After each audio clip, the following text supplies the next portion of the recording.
Welcome back to Frontline News. I'm Sasha Lee Hamilton. It's now time for Frontline Business. Russian businessman Oleg Deripaska is suing the United States, alleging that it overstepped its legal bounds in sanctioning his companies, including Rusal, the parent company of Jamaica-based mining company Windalco. Mr. Deripaska had to reduce his ownership of Rusal as part of a deal to lift sanctions on the company. He says the sanctions on his companies have made him the latest victim in the ongoing U.S. probe into Moscow's alleged political interference. However, he denies the Kremlin encouraged his lawsuit.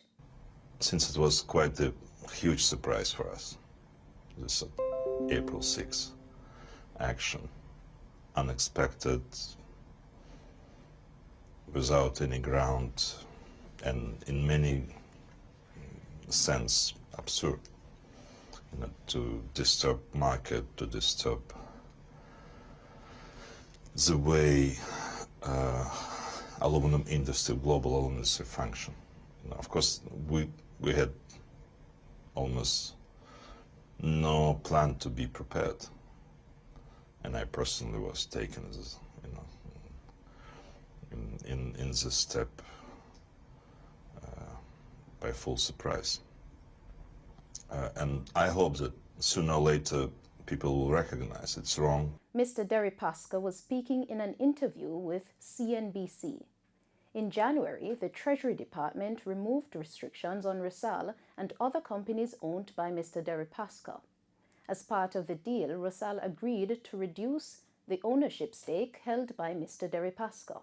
Transport Minister Robert Montague says he is working to have a domestic airline operating in Jamaica, and discussions are underway with 3 investment groups to start the domestic service.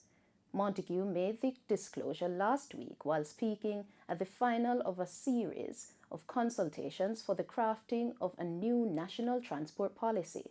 The consultations, held with key stakeholders, will guide the revision of the transport policy, covering air, sea, road, and railway. In Monday's trading session, the JSE Combined Index declined by 547 points to close at nearly 400,000. Overall market activity resulted from trading in 62 stocks, of which 27 advanced, 24 declined, and 11 traded firm. The junior market index advanced by 11 points to close at 3,074. Stocks advanced for Berger Paints, Blue Power Group, CAC 2000, Caribbean Cement, and Caribbean Cream. Stocks declined for 1834 Investments, Barita Investments, Caribbean Producers, Carreras Limited, and Epley Limited. Trading firm were 138 Student Living, Access Financial Services, Cargo Handlers, Epley 7.50, and Honeybun. Stanley Motor Limited ordinary shares was the volume leader with approximately 5 million units, followed by Indis Pharma Jamaica Limited ordinary shares with nearly 2 million units, and Scotia Group Jamaica Limited. News in oil. Oil edged further above $67 a barrel on Monday, supported by the prospect of prolonged OPEC-led oil supply curbs, though concern that an economic downturn may dent fuel consumption curbed gains.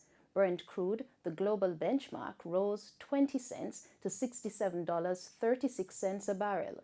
U.S. West Texas Intermediate crude added 5 cents at $58.57. And that's it for Frontline Business. Regional stories are up next.